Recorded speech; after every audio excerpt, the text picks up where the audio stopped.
thank you. Whoever shows up last year should be called the bread of evil. There we go.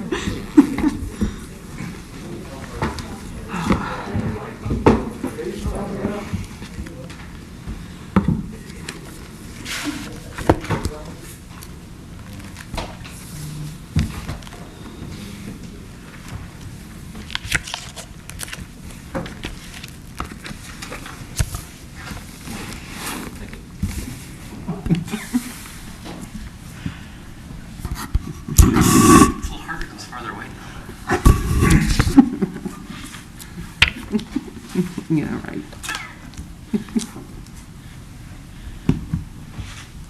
Everybody good? Excellent.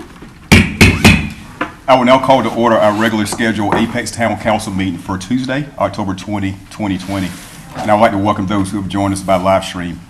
Just a reminder for those who are here, if you plan to speak tonight for public forum or public hearing, please make your way to my right here and sign up on the appropriate sheet.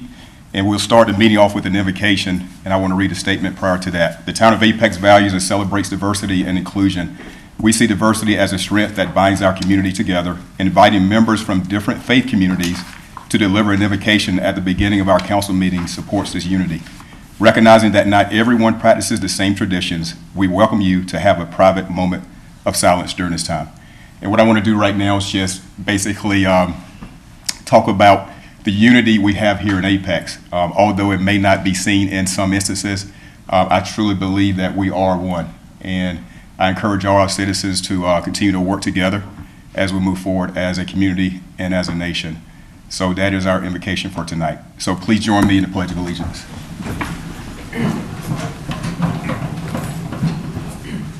I pledge allegiance to the flag of the United States of America and to the republic for which it stands, one nation, under God, indivisible, with liberty and justice for all.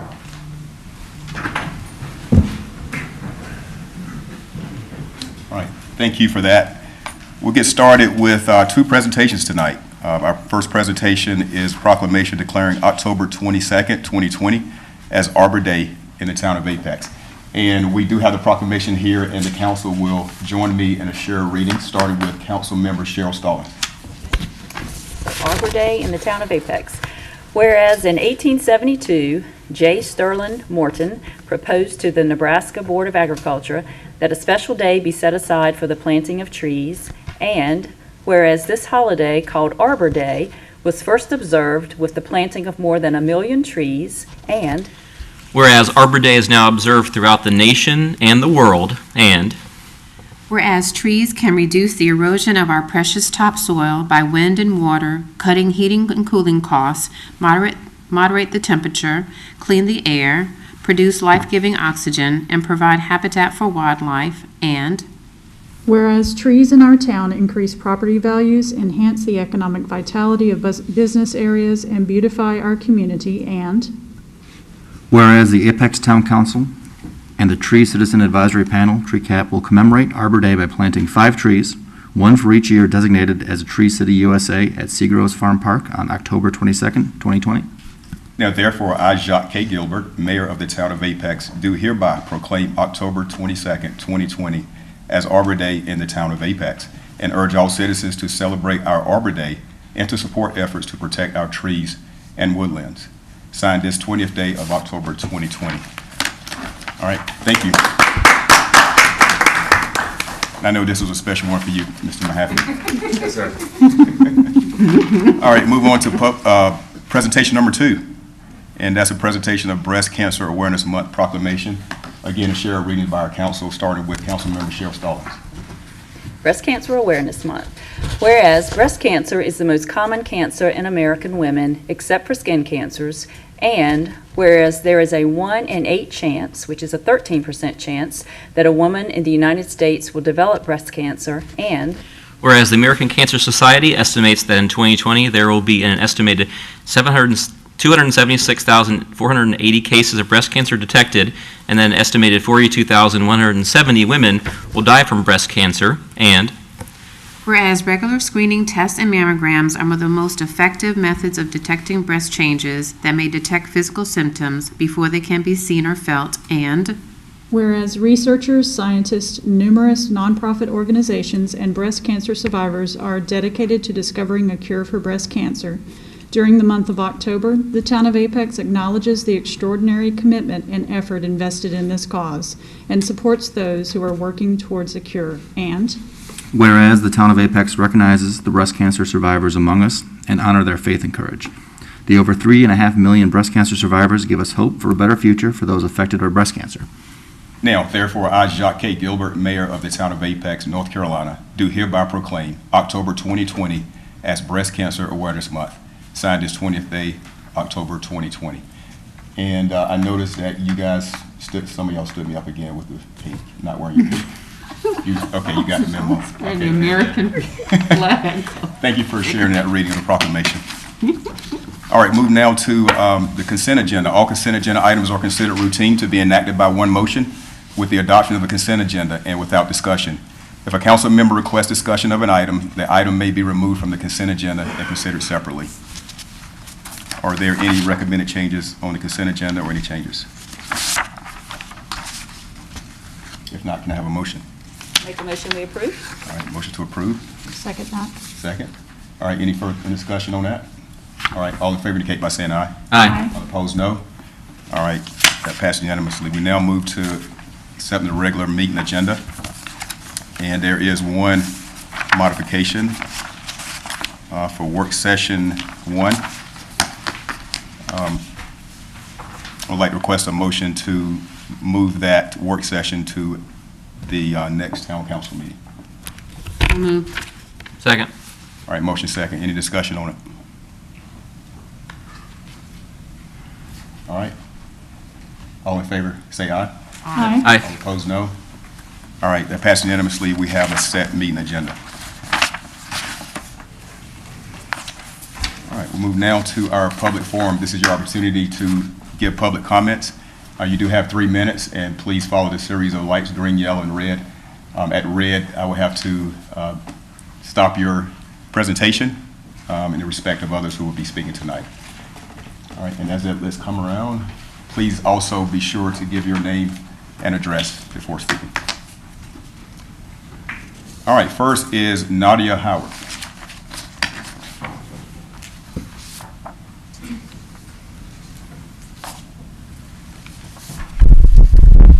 Hello everyone, my name is Nadia Howard and Hey Nadia, if you could just speak to us through that mic right there, straight there, podium, yep, just face us, there you go. Hello everyone, my name is Nadia Howard. Thank you for having me today, and I'm here to talk to you about goats. I have a section of the Town of Apex Code of Ordinances here, which is basically just saying that livestock and goats are not allowed, but miniature pigs are, and I believe that's because of their size and height. I also have the Woodridge, which is the neighborhood I live in, HOA covenants, which is saying the same thing. It's saying that livestock and poultry of any kind are not allowed, but household pets are. I would argue that it seems as though they have more in common with the loud animals than differences. Goats are small, cuddly, relational animals that would be a part of our household just like our cat or dog. They would be in a well-maintained, professionally built enclosed shelter to protect from predators at night, which is more than our indoor-outdoor cat gets. What you need to know, the Nigerian dwarf goats are much more than your average goat. Fully grown, they are an average of 22.5 inches tall. What our neighbors think. We have an overwhelming amount of positive feedback on street court. We did have mixed results, however, most of the feedback was positive. Additionally, it started a discussion on whether or not our 20-year-old neighborhood covenants needed to be updated. Fun facts. They are especially friendly and cuddly, more so than other goats. Most often used as therapy animals, that makes them the ideal goat yoga goats, and they also eat poison ivy and briars.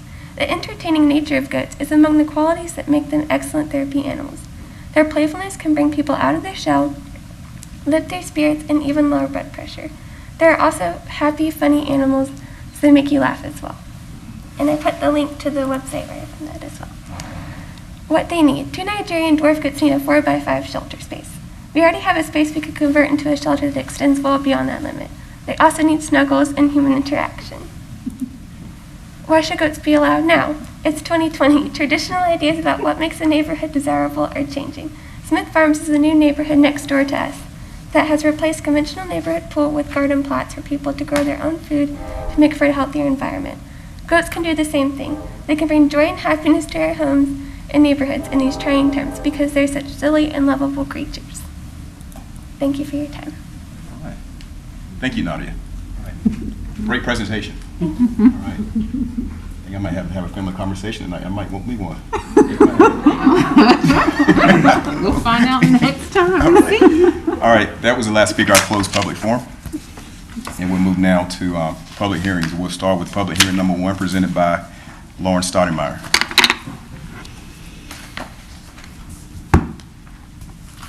Good evening.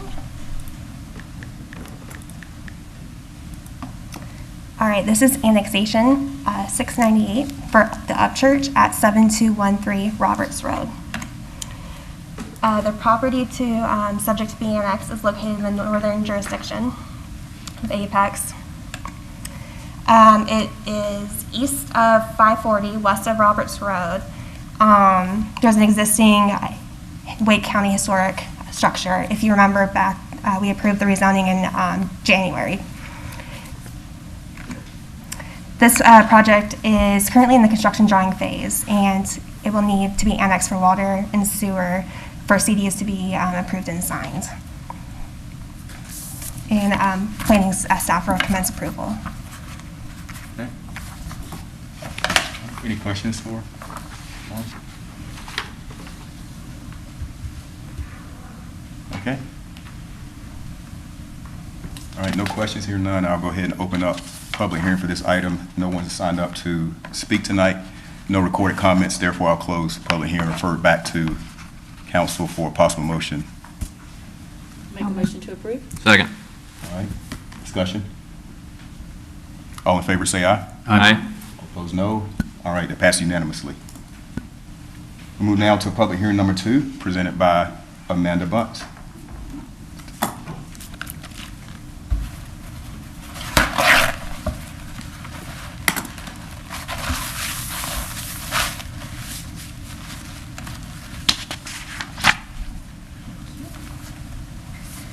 Good evening.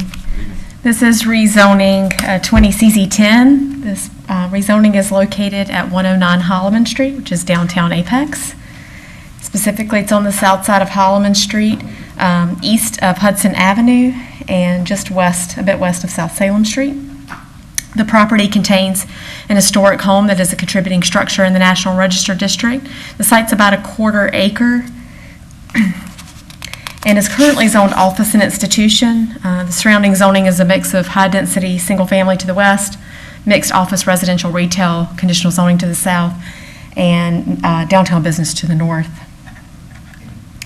The proposed zoning is mixed office residential retail conditional zoning, and the purpose of let me do the land use map. The land use map designates the property as medium-density residential and office employment, and the proposed zoning district is consistent with that land use classification. The purpose of this rezoning is to allow single-family as a permitted use. Once again, when the initial zoning was placed on the property as far back as we could research to the 60s, it was on O&I, which used to allow single-family. But with the adoption of the UDO, that use ceased to be a permitted use. And so the house is now non-conforming, the residential use is non-conforming. And so the proposed zoning district would allow that house to be a conforming use, but also retain non-residential uses to allow for potential redevelopment in the future, or reuse, I should say, in the future.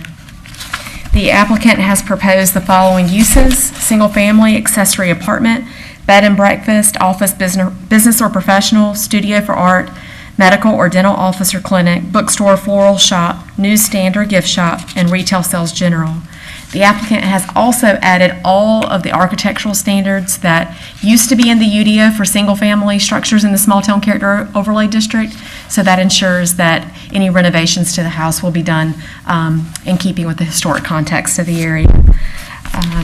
Planning staff recommends approval of the rezoning, and the planning board unanimously recommended approval at their meeting last week, and be happy to answer any questions that you may have.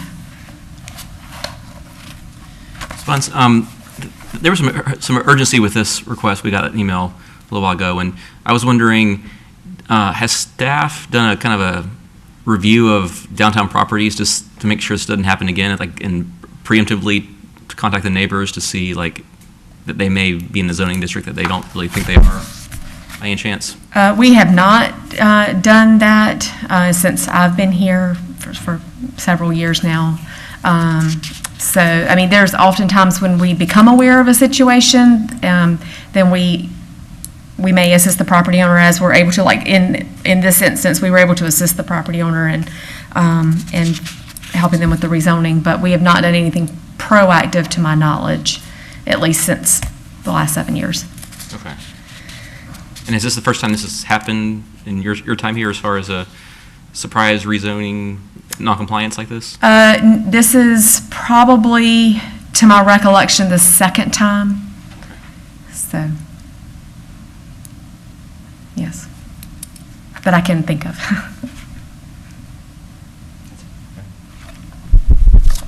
Thank you, Ms. Buns. All right, I'll go ahead and open up public hearing for this item. And no one has signed up to speak tonight. No recorded comments, therefore I'll close public hearing for this item and refer it back to council for discussion, leading to a possible motion. Motion to approve. Second. All right, motion second. Any discussion? All right, I'll take a vote now. All in favor say aye. Aye. All opposed, no. All right, it passed unanimously. All right, move now to old business 1.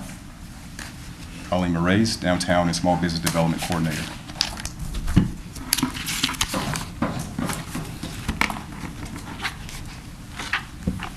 Evening, folks.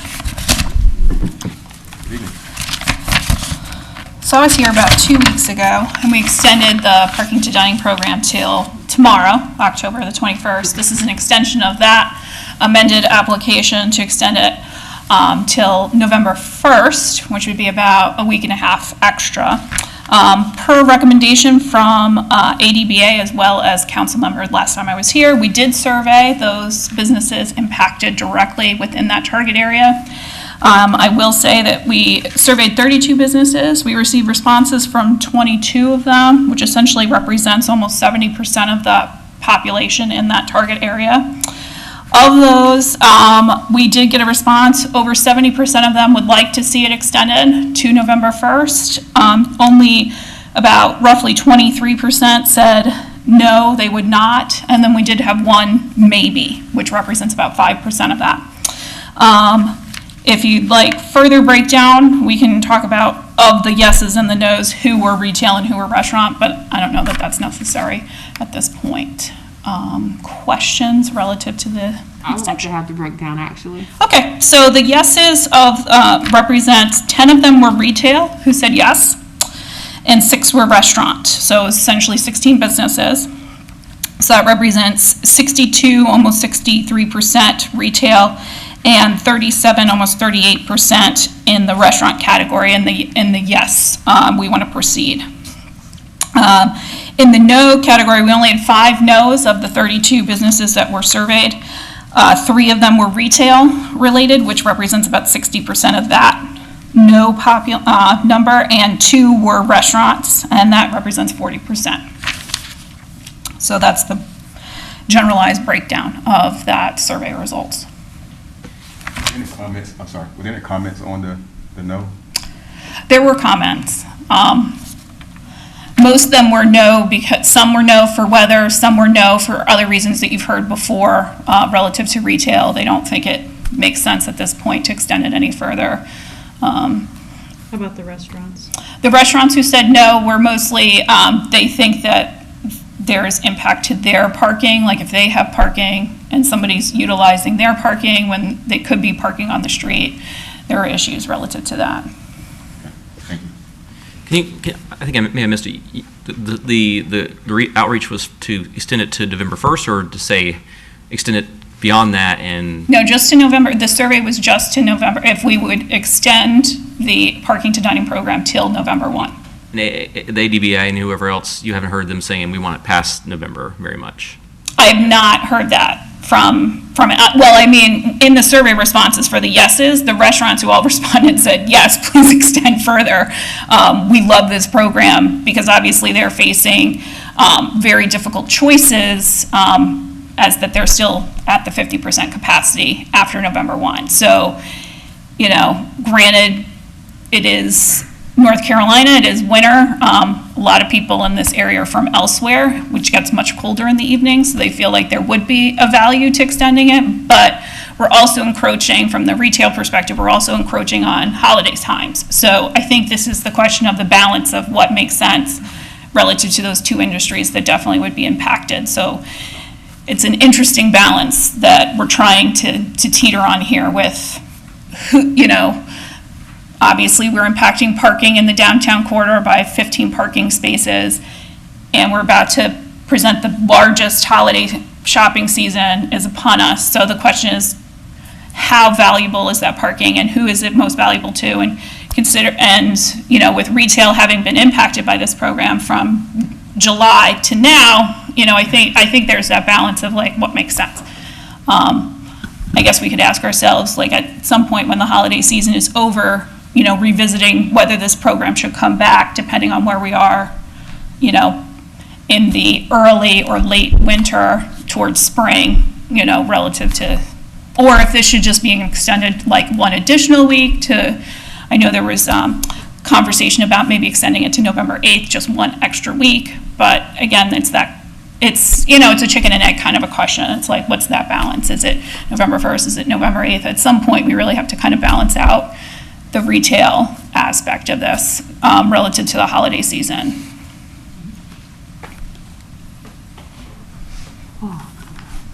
It's not easy, not easy. But overwhelmingly, we did get 73% of the respondents were in favor of at least going to November 1st relative to the survey. I appreciate you going and asking the individual businesses. And it was, you know, it was a joint effort between myself and Shane with ADBA, so I appreciate their support too in moving this forward and asking those questions.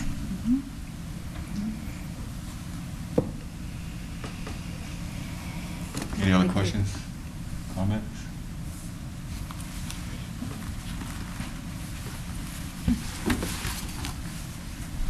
Is there a motion? I think we, Mayor, the issue I have with the November 1st date is that it's before our next town council meeting. And if we extend just to November 1st, that means that this is the end of the program. Like, this is it. And we should decide if we really want to do that. I don't think it's that. I realize that the downtown businesses now have been surveyed with, under the impression of November 1st, and it's kind of a coming at the last second to suggest that we change that. But extending it a little further would give us the opportunity to revisit it on November 4th, which is the next town council meeting. And I think that'd be valuable because at that point, like we could today, we could just look at the weather. The next 10 days are looking really good in Apex. So it makes sense to me to, at a minimum, extend this to the 1st. We could come up on November 1st or November 4th in our meeting and see the same thing, that things are looking good another week. Or, you know, it may make sense at that time just to let it end. But all in all, this program has been tremendously successful. It's been really popular. Those tables have been used. It's provided additional capacity for our restaurants for them to remain profitable. And I'm really worried about what's going to happen when this program ends, you know, for these restaurants over the winter. And it's obviously not going to last through December, you know. So an extra week here I think could be really useful. And I think we need to think more as a town, you know, what can we do to support our businesses going over the winter as conditions continue to change, because the reality is the pandemic is still ongoing, past way further than any of us thought it would be. I know the governor has another announcement on the 23rd, maybe a couple days before, about what things are going to look like at the state level, which could impact us here. It's still a very scary environment out there.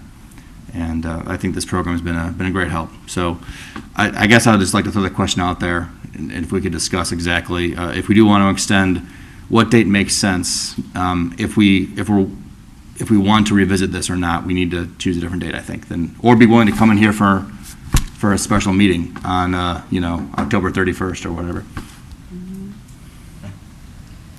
So actually, I thought about the date too, looking at this, so if we say November 1st, and we have an issue that we have to deal with so in this time of so much uncertainty, I think any certainty that we can provide would be helpful.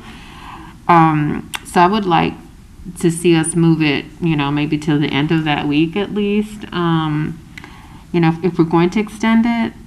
And then I also would want to explore, continue to reach out to them as to how we can best support them as the weather does change.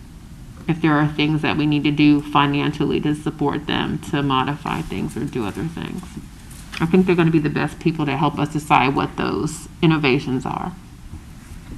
And just, could I ask a question, Colleen? Have you, has there any discussion about what does the restaurant environment look like over the winter, like heating lamps or, self-enclosed tents that we can warm or something like that? Is there any discussion about that yet? Any thoughts? There have been some initial discussions on if we could, obviously it would have to be done in the existing area of the parking to dining program, setting up those tents, and then how would you do that logistically? And then from a heating standpoint, those heating units are very loud. I don't know if anybody's really sat in a heated tent. Being from the Northeast, I actually can answer that, and it is really loud. It is not the most comfortable experience. It's an experience, but honestly, it's not necessarily going to encourage people to stay and really so that they're balancing that, other than could they provide an opportunity or experience where they bring sort of the restaurant to the home, offer an experiential that way? Could they do cooking classes, utilizing the restaurant where they're getting down to that 25 number for indoor gatherings and doing some other things, at least inside. I don't know that, and again, then there's the heater question, because, we're in North Carolina, a lot of those heaters are being purchased elsewhere, so then there's the supply chain issue. Could you even get them at this point? Could you rent them? Could you get them? When would you be able to get them?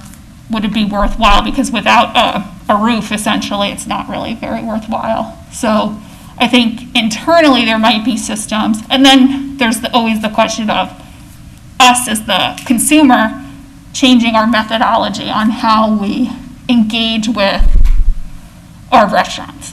There's that other alternative. So it has been thought about. Unfortunately, there's no clear direction that anybody's thought, yes, we should definitely do it this way, or could we, it's all just kind of that whole, I hate to use the word that keeps coming up, but pivot, how do you pivot a restaurant that's in a specific area and essentially is a destination? So, because it's the multiple factors, obviously. If you go back to pickup or delivery service, then you lose the wait staff. You may be able to retain kitchen staff, but then you lose certain. So it's a compounded issue, and I guess I don't really have a lot of answers, unfortunately. So I wonder if there are, other, not just other cities, but other states that are already colder now, and what they've been able to do. Well, I was fortunate enough to get, and I think Terry, Mr. Mahaffey, you were copied on this, from Shane. They found an article about the restaurant industry across America was saying to them, I guess Chicago's doing a competition to try and figure out what ways they can kind of create those pop-up events, whether it's trailers or other things. DC's doing a similar grant opportunity in the city of DC. The mayor's put out a thing where they're asking for applications that would help essentially allow those businesses to, essentially build those shelters or those enclosures, that even though they're temporary. And then I know in New York, it's kind of become this thing where people are just kind of putting on layers and sitting outside as best as they can and rushing through a meal. But at least that's what I read in that initial article that I saw about but again, nobody had any answers. because it's a question at this point. I don't think anybody thought that we would be facing this issue come winter, like based off of the trajectory of the pandemic, that we would be looking at where we are right now. I mean, I certainly didn't think that bars would take this long to get to reopen. I mean, they just opened under the last executive order, so I don't think we thought we would be there either, so. Well, I thank you for that. And I think as a town and as a town council and our role here is to be supportive of our businesses to the highest degree possible. We can't decide whether they want to pivot or what they want to do or what the best thing for each restaurant is. Maybe each restaurant's going to make different choices. I think our job is just to think of ways that we can be supportive when we find out the direction people are going in. And one example is this heater thing. You know, we can't expect restaurants to buy them. No. You know, like it's not going to happen. Like we need to, if hypothetically that we go down that route, it's going to be us or providing funds to maybe the ABA to purchase them for the organization would be somewhat to do. We have to think about stuff like that, should it go down that route. And again, it's not even clear whether that's, like you just heard, whether that's even a viable option. You know, we don't know. But like I said, it's not really up to us to figure that out. We got to trust our businesses are going to do what's best for them. I think what we need to do is to take advantage of the good weather while it's here. And I'd like to extend this program, as you suggested, Mayor Pro Tem. And honestly, if by some miracle the weather keeps being good, I want to keep extending it to the weather turns, is where I'm at. That's just my feeling on it. I think we have I would argue where there's at least a backstop of Thanksgiving and Black Friday and the local Saturday. I don't know if we want, that'd be kind of where I'm start getting, I think the diminishing return starts to hit up against the big peak of, hopefully people are shopping local and they'll shop in downtown, but that's not till the end of the month, but, I'm not sure exactly what day that is, but. November 28th. November 28th? Okay. Small Business Saturday. Saturday, yeah.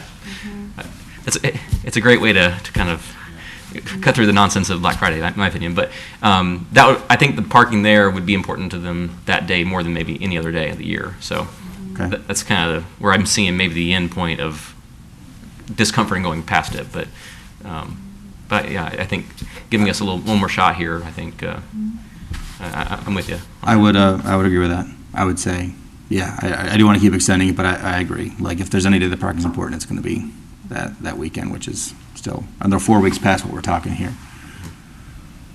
So I think we all concur on that. We can kind of just send that message, verbally right now, and maybe get a motion to extend it to the date. What date do we want to extend it to? I know Mayor Pro Tem suggested the end of the week. I know I talked to the town manager, and he suggested maybe the Sunday would be the most logistically, would make the most sense from that point of view. That'd be, I So think, what date, are we talking November the 8th or? Yeah, that gets them through their busy Saturday rush. So we can extend it to November 8th and then reevaluate it, maybe reevaluate it at our November the 4th That's right. meeting. You can come and report back on how things have been going. Well, and we'll have a better idea where we are weather-wise as well. It's hard to predict that far out. I think also to your point, Councilman Gant, about the Small Business Saturday, what if the weather was, still really great for North Carolina, and people wanted to, it was a sense of extending it. We can even say for a certain period, like that weekend, like, we're not doing the work that I'm here, we're doing X. We could, have a special day where we're not allowing that. We can really focus on the shop small. Is it hard to take down and put up?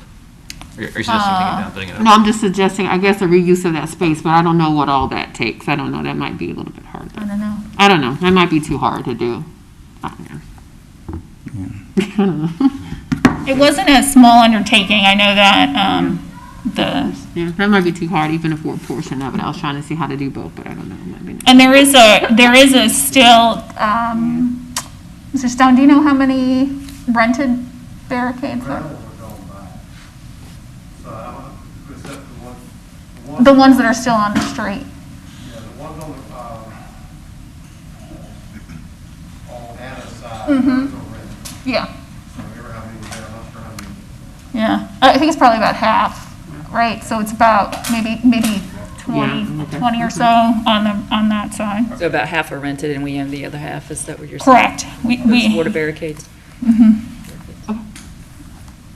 Well, if we're going this scenario of like maybe what evaluating next time, do you have a feel for how long people need an advance warning, if at all, for them to come down? Like, if we get here in 2 weeks from now, we want to go till weekend before Thanksgiving or whatever, is that too little of a time for people to react, or?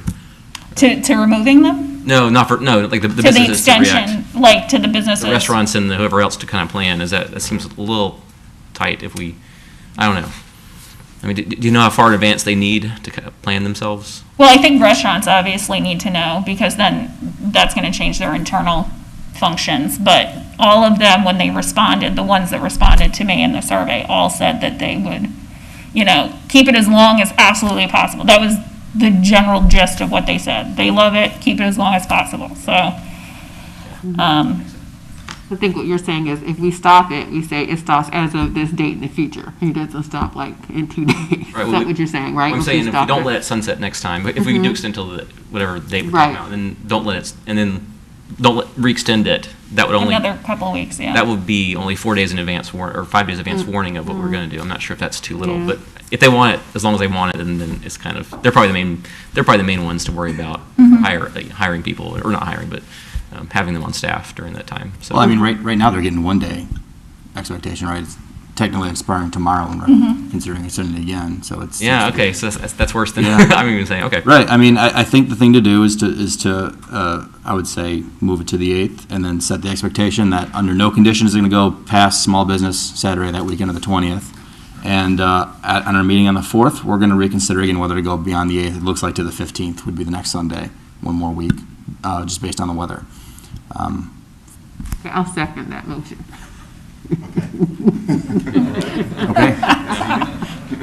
That's so clear. So we got a motion? Yes, sir. Okay. We got a second. Mayor Pro Tem? Okay. Any more discussion? All right, I think we're good. All right, all in favor say aye. Aye. All opposed, no. All right, that passes unanimously to November 8th. Okay, thank you. We move now to unfinished business. 1, Mike Deaton, Water Resources Director.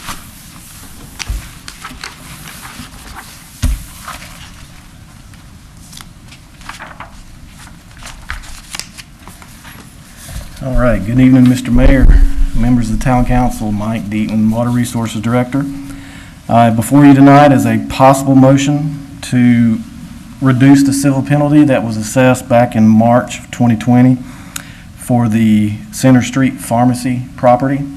As you may recall, they had an SCM that was not inspected timely, and so staff assessed a civil penalty in accordance with the UDO. The requested motion is to reduce that $4,700 down to $2,000, and I'll explain a little bit here on how I reached that $2,000. So the other thing was to look at the criteria that we should use to reduce that civil penalty assessment. And so what staff did is we went back, we looked at the town ordinances that we already have in place, such as the town's soil erosion and sedimentation control ordinance, that is given the authority from the State Sedimentation Pollution Control Act. And so it does a really good job of developing criteria that we have to use to consider the amount of civil penalties for an erosion control site. So that criteria is the following. It's the degree and extent of harm caused by the violation, the cost of rectifying the damage, the amount of money the violator saved by noncompliance, whether the violation was committed willfully, and the prior record of the violator is taken into account as well. So given that criteria, we feel it's applicable to stormwater control measure compliance. And so reviewing that and using that criteria, the violator did not really save any money as compliance was eventually achieved later in April.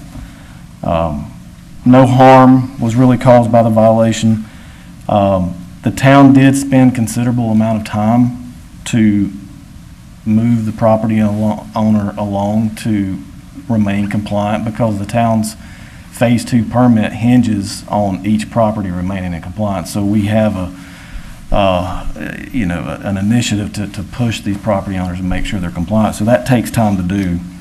And of course, they've had a long history of non-compliance since 11 years ago, 2009. So looking at that criteria, we look back over the past 11 years. The staff that spent most of the time during that 11 years to get them in compliance, we were able to go back and approximate that it was approximately 40 to 50 hours of their time was spent in keeping that owner in compliance. And so after consulting with our Human Resources Department, that average salary over that 11 years equated approximately to $2,000.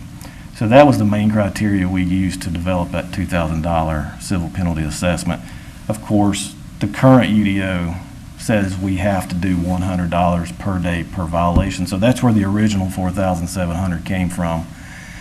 We're looking at this criteria and we're saying it costs the town $2,000 to get the property owner in compliance. So we do recommend $2,000 as a reduction from the original $4,700. And then we also, to address this in the future, water resource staff will continue to work with planning staff to develop UDO amendments that will redirect our enforcement authority away from Section 11 to a new section that will be able to come in front of you guys and to take into consideration for approval. We're in the process of developing that. I suspect that's probably in the next month or two we'll have those amendments ready for you, depending on their workload, of course. But that's about it. I don't believe the property owner is here tonight. He was invited. So at this point, I'll be happy to answer any questions. Did you send a public comment or anything? Did you send anything? Or email us? No, he actually did respond that he would be here. Oh, okay. Well, I appreciate you doing a systematic assessment of our requests for you to review this, and I appreciate how you did it. It seemed like it was data-based, and, based on the information you shared, and thank you for that. You're welcome. Yeah, I appreciate the logic applied to this number, instead of just a random, this is how much we're going to assess in penalties. This makes sense. So. All right. Anybody else? So I just want to chime in just real quick. I maintain that $100 a day is crystal clear for people, and this is muddling it, in my opinion. So I'm going to vote no on this again. Okay. All right. Is there a motion? I'll make a motion to approve. All right, motion to approve. I second it. All right. Any further discussion? All right, all in favor say aye. Aye. All opposed, no? No? All right, so that's 3-2, passes. Thank you. Thank you. All right, we'll move to new business 1. Mayor Pro Tem Nicole Dozier. All right. So I guess the best way to approach this item is to just give you a little bit of background on why I wanted to do this. Why I wanted to do this evening. So as chair of personnel for quite a while now, and then a member of personnel committee from probably the majority of my service to the town, my focus has been centered on sort of what my job is as an advocate, my full-time job. And so in that means I center people in what I do. And so in wanting to do things through personnel, which is one of the most exciting things that I feel like I've been able to do, I want to also center the people of the town. So I feel if you are able to provide compensation benefits to people, and sometimes benefits is making sure they have enough coworkers to do the job, then the people in Apex get excellent service. So for those reasons, I feel, even though in the midst of a pandemic, we don't know what folks are dealing with personally related to their family situations, whether they have a spouse that has a job that's not fully, full-time anymore, or they have a job anymore. We don't know that.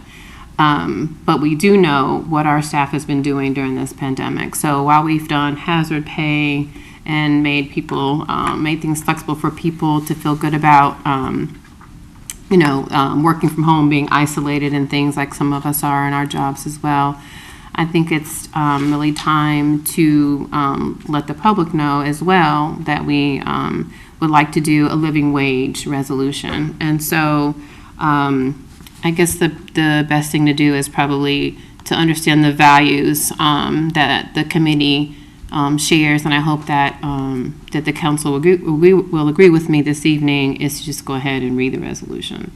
So the resolution to establish a living wage for town employees. Whereas many North Carolinians perform important essential work within an economy where wages can be stagnant and public community resources can be insufficient. Whereas market forces, along with sound public policy, can ensure community members have what they need to care for themselves and their families.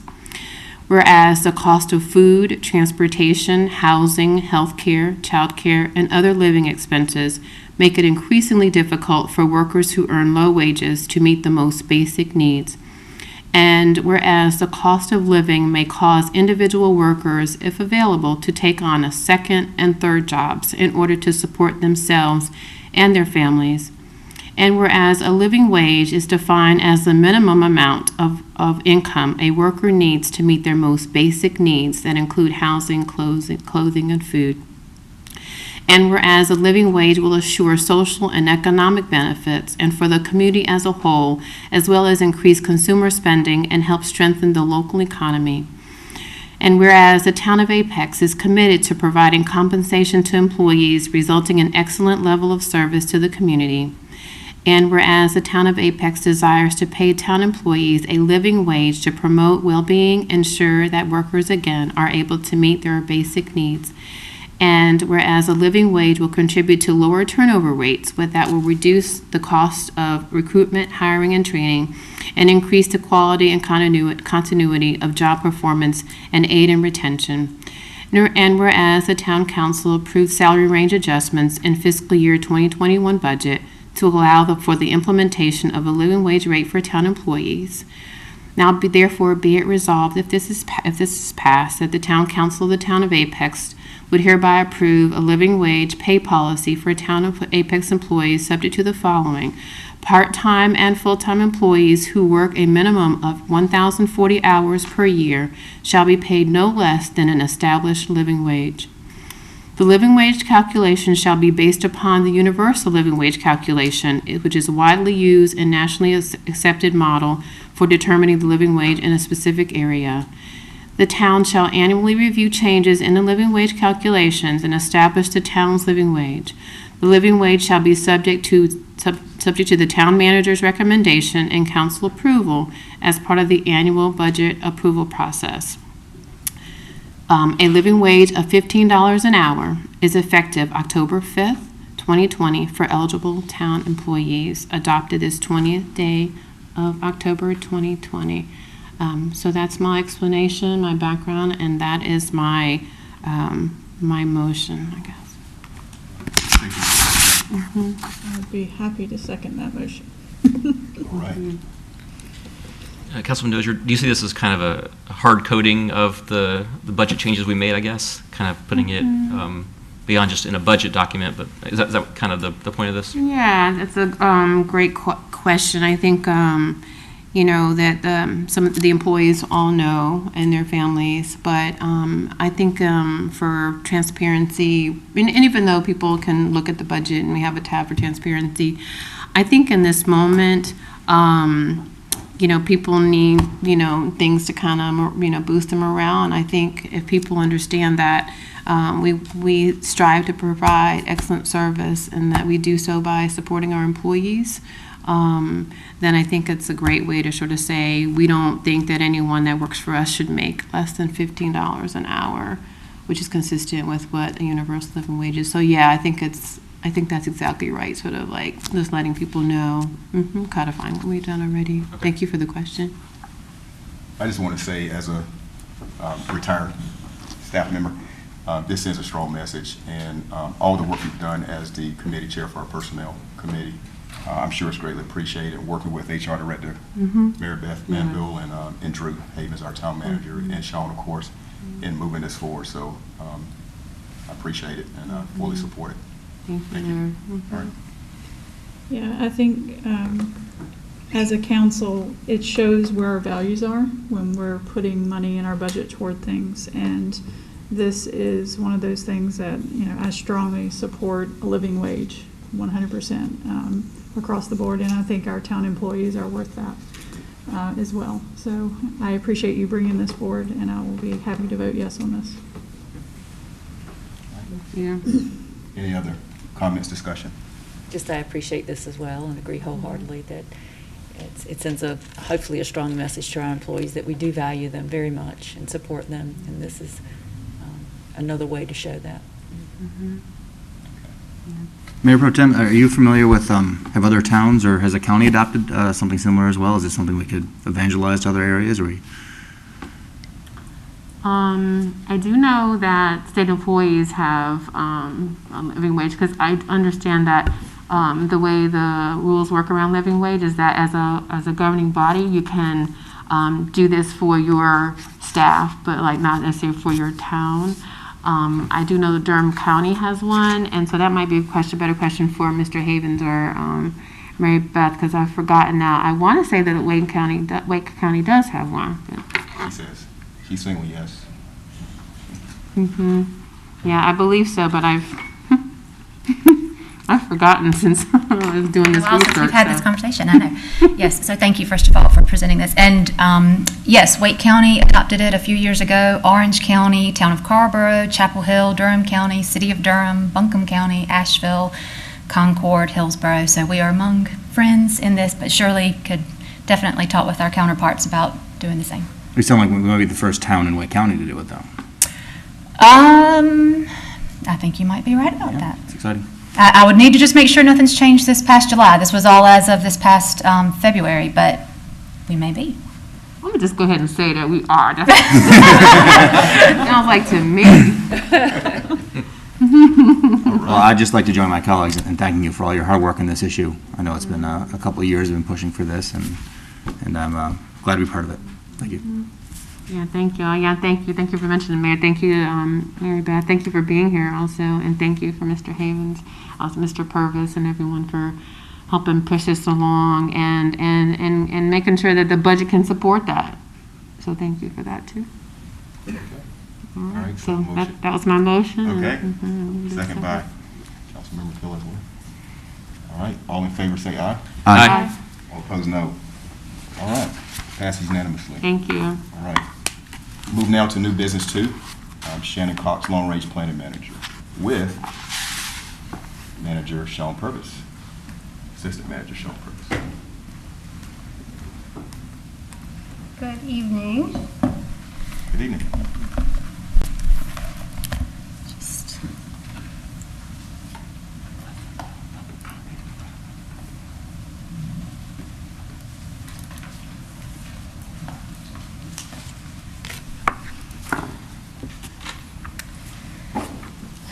Okay, so the purpose of this new business item tonight is to discuss a possible new program with a potential funding allocation called the Apex Cares Housing Rehabilitation Program. So to provide a little bit of context, we're still working on the Town of Apex Affordable Housing Plan. So this can be considered a potential early implementation item that would ultimately be recommended in the plan. The steering committee has been working on recommendations, and we've bucketed those into 3 large categories. So tenants' rights are generally intended to preserve existing affordable housing by using laws and regulations that protect tenants. And this is where the town has the least authority. So you won't see much coming through the plan related to tenants' rights. There's another bucket called land use tools. And this is using municipal regulations and zoning to basically improve affordability by increasing the supply of housing overall or affordable housing units. And then finally, there's a bucket of subsidy tools which are aimed at closing that gap between what people can afford and what the actual costs are. And so the program that we're talking about tonight is in that subsidy tools bucket. I have one question before we move from this. Sure. As far as the tenants' rights goes, we can't do a whole lot because of the General Assembly, or? Yes, because of laws, yes, because of the North Carolina laws that limit local authority over tenants' rights. Okay. And you will be hearing more about all of these from our expert consultant as well in the future. So the overview of Apex Cares, the main purpose is to provide assistance to homeowners with needed repairs to preserve safe and sanitary housing, correct hazardous structural conditions, help residents to age in place, and improve accessibility. So the guidelines are included in your staff report, the draft guidelines, and I was just going to go over a few of the highlights. So who would be eligible? This is available to owner-occupants of single-family detached homes, condominiums, and townhomes. And I want to mention that the addition of condominiums and townhomes came from a steering committee recommendation from our Affordable Housing Plan Steering Committee. There's also an income eligibility requirement, which would be households earning 65% of area median income adjusted for household size. There's a long list of repairs that it could pay for in the guidelines. A few of them are correction of code violations, basically addressing the system of the house, roof, electrical, plumbing, foundation, making sure that we address any barriers to accessibility. That was another comment that came from our steering committee, and a long list of other items that don't include luxury items. So basically the way it would work, and this is modeled after an existing program that the town of Cary has, is that we would partner with a nonprofit agency, and in this case we've already identified Rebuilding Together of the Triangle. I have the wording wrong there. We'd have an agreement with them. They would manage the application and review process. They would form an agreement with a household, complete the repairs, or have a subcontractor complete the repairs, and then report back to the town.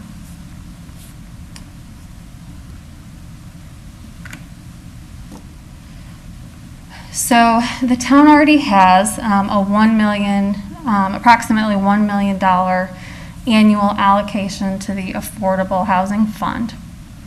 The recommendation here, proposal, is to allocate $250,000 annually to this new program, Apex Cares. So about a quarter of the Affordable Housing Fund. There would be a maximum of $15,000 for any single household over a 5-year period. So they could apply more than once, so just smaller amounts, or apply for the entire $15,000. Was there a basis for the max $15,000? I believe Town of Cary is $10,000, and we felt that was a little bit low, so recommended $15,000. And there, just to provide a little more context, we did have some steering committee comments that might be a little low. It's kind of a, let's see what kind of requests we get and we can make adjustments if needed. We also learned that Wake County has similar programs available now. Their eligibility requirements are a little bit different, but they have $20,000 elderly and disabled home repair grants.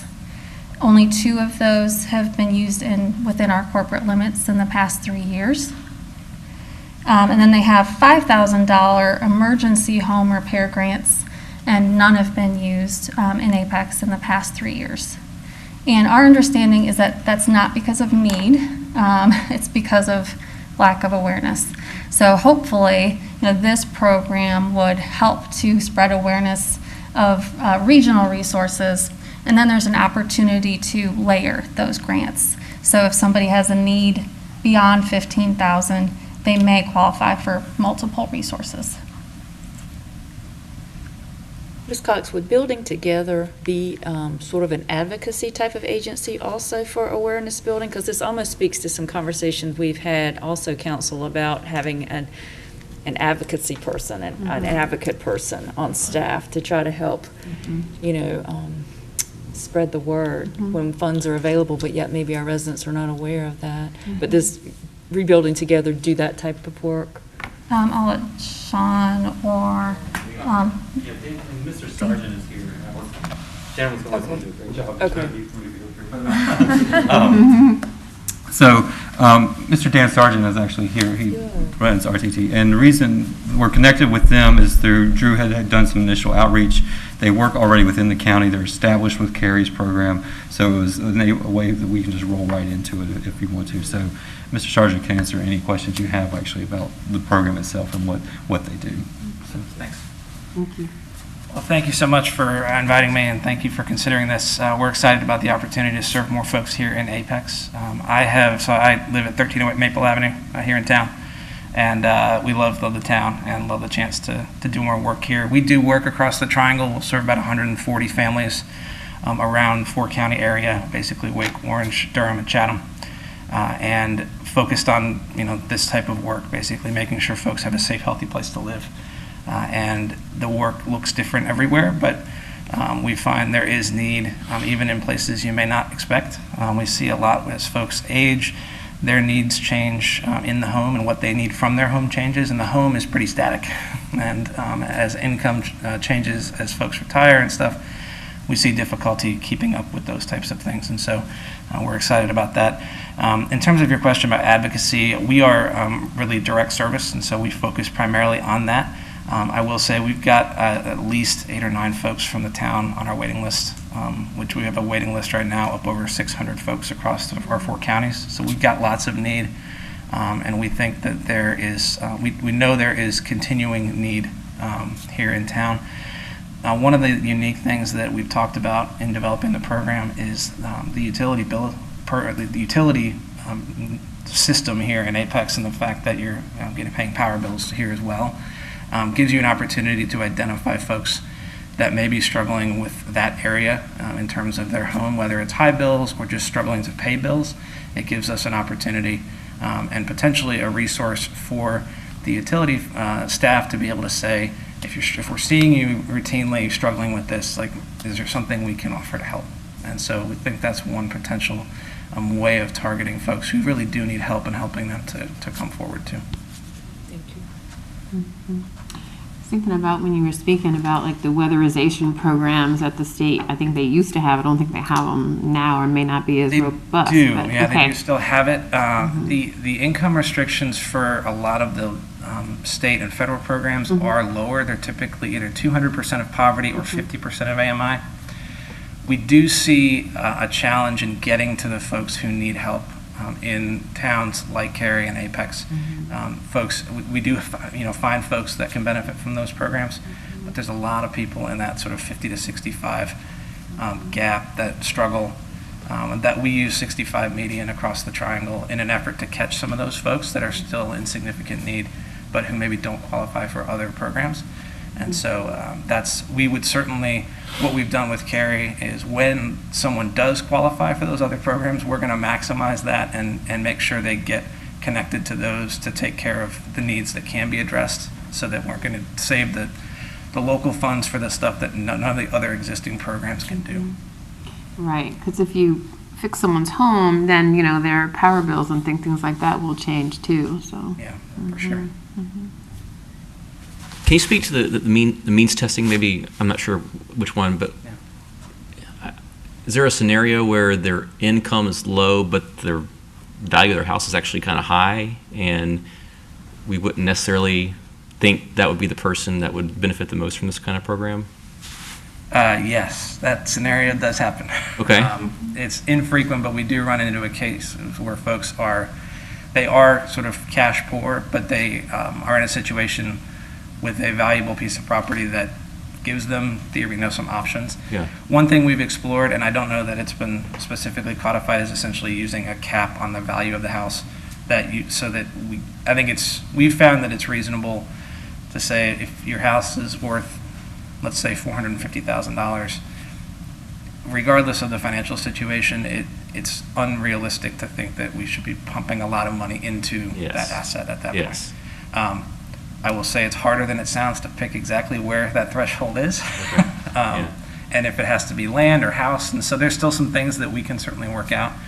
But that is something that we have encountered, and you can do different levels of sort of asset testing in addition to just looking at income, because obviously those are two different things, related but not the same.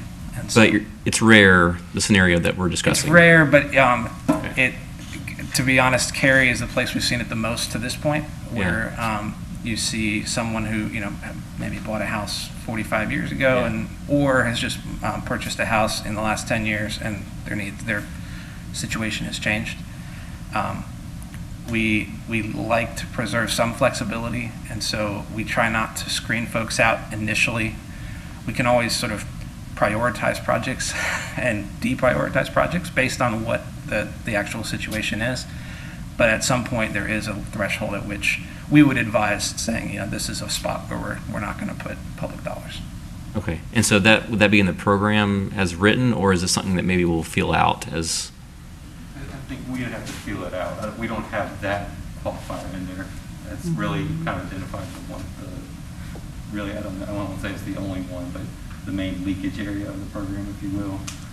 That's something that may not so qualified would get a benefit from it. So until it happens, it's rare, we just don't know what's going to be here yet. Kind of same thing as Killingsworth, you asked about the dollar amount. We're trying to leverage other dollars as well. We don't know where we're going to find. The 250 we even have, that's based on what we've seen in other places. Also, there's capacity that RTT has to deal. They can't just they've got their own capacity and what they can workload too. So 250 gets about 15, 16 houses. So we're trying to work through some of those details. All this can be amended as we work through and we see what trends are, what's happening. We want to make sure that we maximize our coverage, right, and not have the under coverage versus the leakage to start with. So that's part of it. So we can always come back to that. If we start seeing everybody that applies as a $500,000 home, but it's applying to something, we can turn back and think about it a little bit further. We don't expect that to be the case. I mean, that would be a bad news story if that happened, because then it'd be like tax dollars to that, and be. Well, and we'll be able to, there's the applications, there's the forms. We'll be able to look and track and see what's going on. Our process is sort of built around our assessment of the home, and that does a lot of things for us. One of the things it does is to give us we're pretty good at sniffing out, because we have, there's the occasional situation where someone may not actually live in the home, and it's actually a family member, and they're just all sorts of situations. They're rare, but it's helpful to be in the home, sort of understanding how the person needs the home to perform. We can usually get a pretty good sense of what their goals are. Okay. And then that helps us in terms of making sure that we're looking at folks that are going to stay in the home, and we want them to be the ones benefiting, and we don't necessarily want to improve it for resale and things like that. So those kinds of things can be teased out. And then the other thing it does is help to prioritize. A lot of times we'll get folks who call and they have a concern, and that might be an issue, something that they want done, but we identify things that are more of a priority, and so we can help to steer.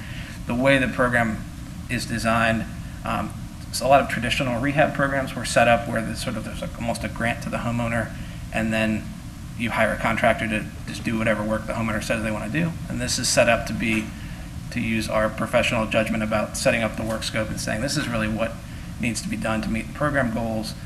we certainly incorporate what the homeowner wants and needs, but it's not necessarily being driven solely by their desires for how to spend $15,000. And so it allows us to say there's really only $8,000 in the house in terms of program goal work, and so that's what we're going to propose for the moment. Okay. And so that allows us to both control costs and really maximize, hopefully, the benefit we're getting out of the dollars that are being spent. Yeah, thanks.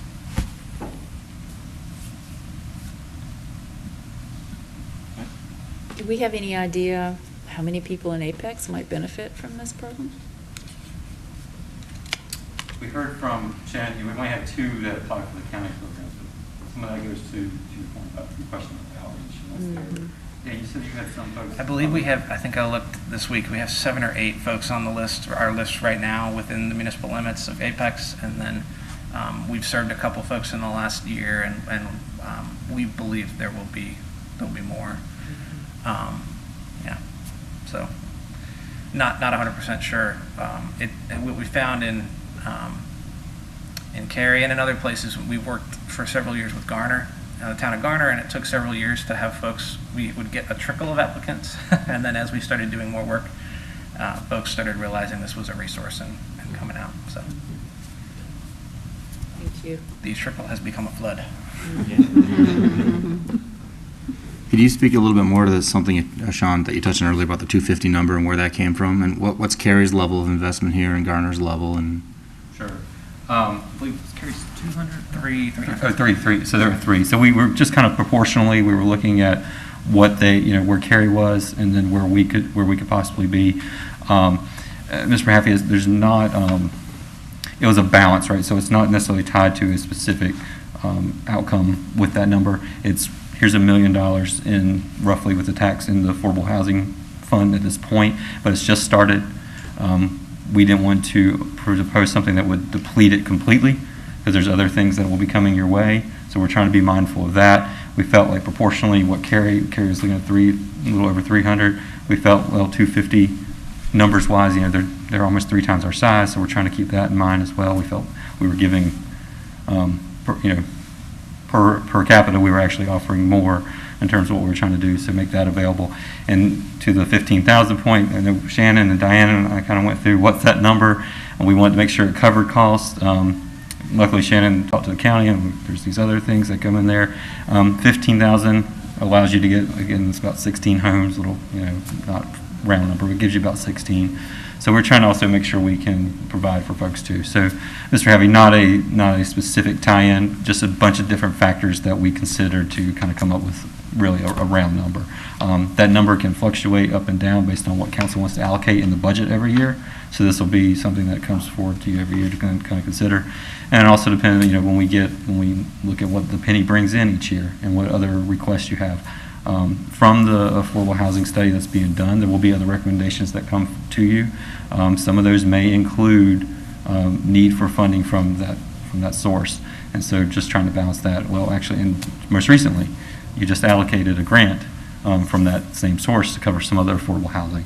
So it was just trying not to deplete it all, but and still provide some sources. Because I think we started, we worked our way up. I mean, if you start at 100,000, you're only going to get half a dozen homes in before and if we've already got 6 or 7 that are interested, you've already depleted that. So just your understanding of the process is that annually then we'll allocate some additional amount of funds. But it looks like the funding is actually going to stay with RTT, so it's like we have a balance over there of what we've put into RTT. And will there be something where maybe as that gets depleted, we'll come off budget and do an amendment? It can. I'll let Dan kind of talk to that based on how they work with Cary. So we haven't finalized any agreement in place yet. I mean, we've got the drafts to kind of review depending on how council wanted to go, because we want to be able to move quickly depending on what you said. We kind of fund them based on, I'll let you kind of, based on the projects as they come in. So it's not necessarily that they're holding all of that. Yeah. So yes, we could potentially still have a reserve for that 250. Dan, if you When we were designing this with Cary, we were trying to balance sort of transparency and responsibility with administrative burden, and trying to fund each project individually did not seem to make sense from a town staffing standpoint, and certainly from our standpoint. And a lot of our state and federal programs are done on reimbursement, and so that tends to be a challenge too, where we're putting a lot of money into the community and waiting for it to come back to us eventually. And so what we set up with CARI is to release a portion of funds as essentially an advance that then is drawn down and reported on before more funds are released. So in the case of CARI, they decided to do 3 advances a year, and so the idea is they advanced us $100,000, we're spending that down, and then we report on that, and another 100 will be released, and sort of you don't get that way. The money is not just floating around, but it's also not necessarily being reported on every invoice every month that the town then has to process and cut and all that stuff. So that we can make that easier to manage. Thank you. Okay. There's a couple more slides. Okay.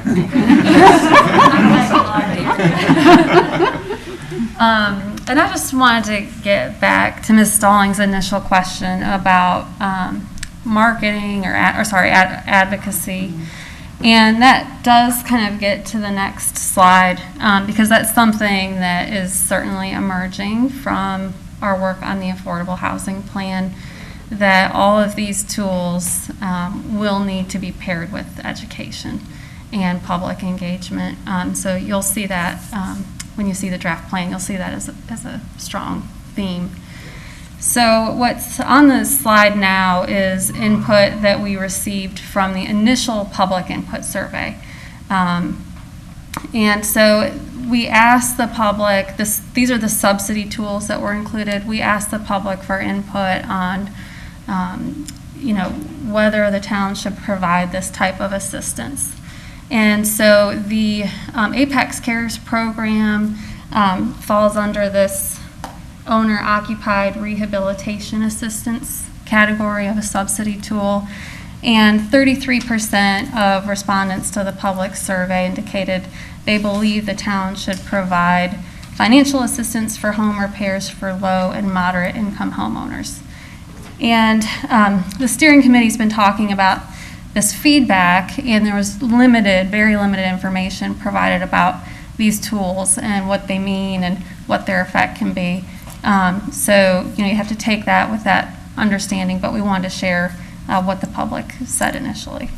So are you saying 1/3 said yes and 2/3 said no to Yes. that question? Yes. Okay. And then the steering committee has had 2 work sessions now on different strategies to include in the affordable housing plan. The first focused on those land use tools, and the second on subsidy tools. And that's why, I wanted to share this so that the town council knows there will be more recommendations that would require funding. And so we just did a quick poll with steering committee participants in the work session and asked them to indicate their top 3 subsidy tools for inclusion in the plan. And so you can see here that the Apex Cares type program was in the top 3 with low-income housing tax credits and down payment assistance and home ownership counseling coming in a little bit higher. So just wanted to provide a little bit of feedback that we've received so far. And then the possible motion for your consideration is up on the screen, and I'm sure if there's any other questions, we can field them together.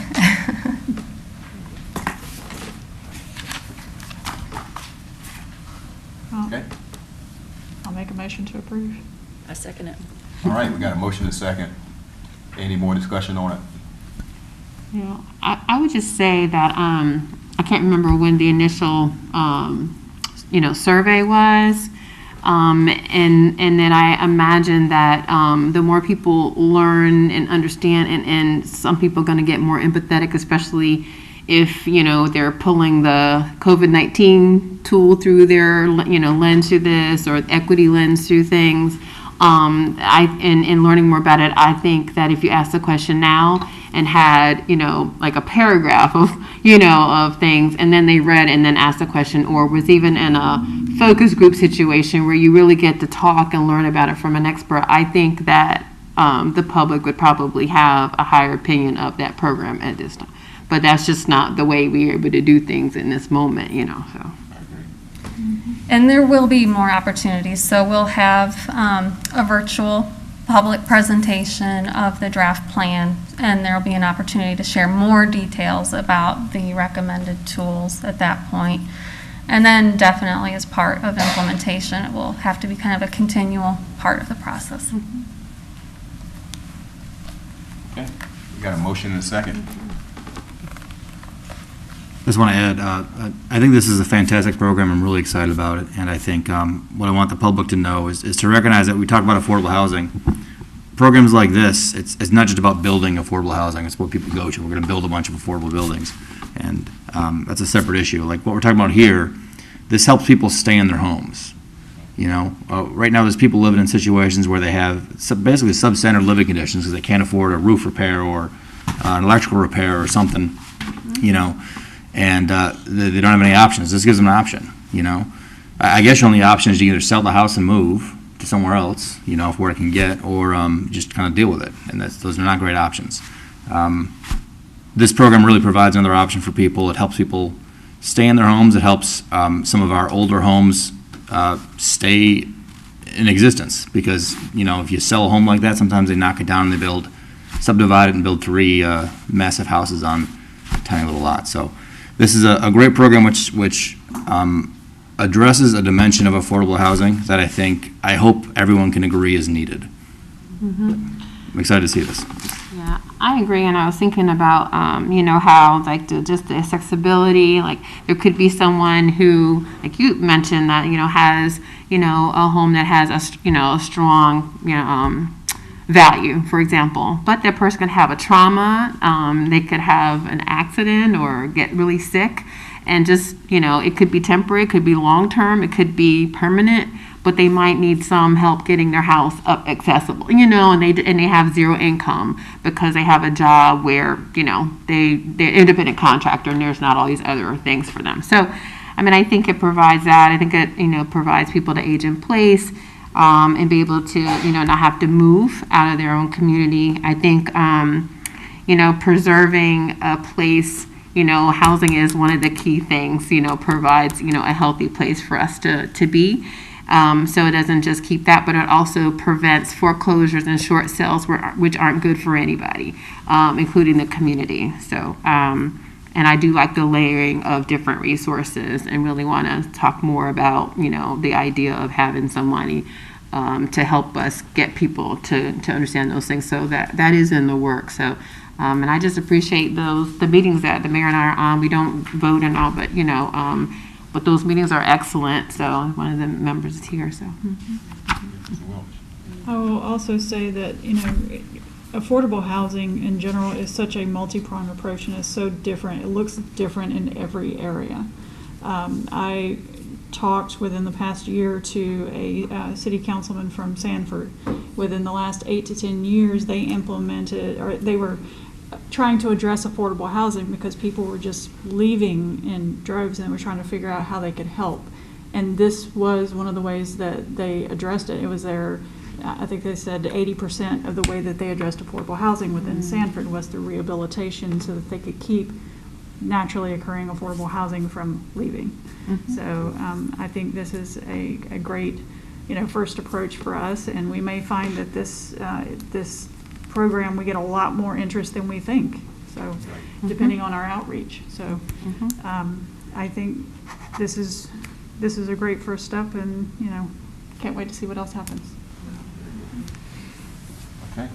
I would just also like to say thank you so much for your work with this, Ms. Cox, and our steering committee, for you all and your representation of this. I'm very excited about this program, and I was out in the community this weekend, and, you know, we definitely have a lot of disparity in Apex. And I was very concerned about some of the homes I saw this weekend of some of our neighbors. So advocacy and awareness and education is very important, and I hope we can reach out and help some of our neighbors who are living in some difficult housing situations, because it definitely exists. This tends to be more hidden. Very well. All right, can we go ahead and take a vote? All right. All in favor say aye. Aye. Opposed, no. All right, that passes unanimously. One step forward. Thank you. Thank you. All right, moving now to new business 3. Audrey Phillipsworth, council member. So this is related to our public forum item that we heard earlier about the pygmy goats. So I remember a few years ago, we addressed adding miniature pigs to our ordinances of allowable animals within our town limits. And, you know, just looking through the slides that we got, first of all, they're adorable. I was hoping for show and tell. No. Yes. Exactly. And, you know, we're talking about something that is smaller than dogs, some dogs that we have in our houses. And, you know, when we're talking about, you know, care, when she was telling us about the care of the animal, you know, just like they would take care of a dog or a cat. You know, as far as noise goes and things like that, I think we have, you know, quite a few noise complaints from dogs, you know, in our neighborhoods and things like that. But Can I ask you real quick about the noise? Like, did you look into it? Are they loud? I mean, is it going to be a problem? I don't Loudness? believe it's going to be as big of a problem as we do have with dogs. Okay. So, yeah, I think some of the noise complaints that we get from neighbors about dogs is going to be a much bigger issue. Okay. And we saw that she had already contacted all of her neighbors, and she had gotten good feedback on that. So my recommendation is that we follow the guidance that we have in our ordinance. It's very similar to the one we have for miniature pigs, for limitations of size and how many there are. So I think that would be a good guidance there.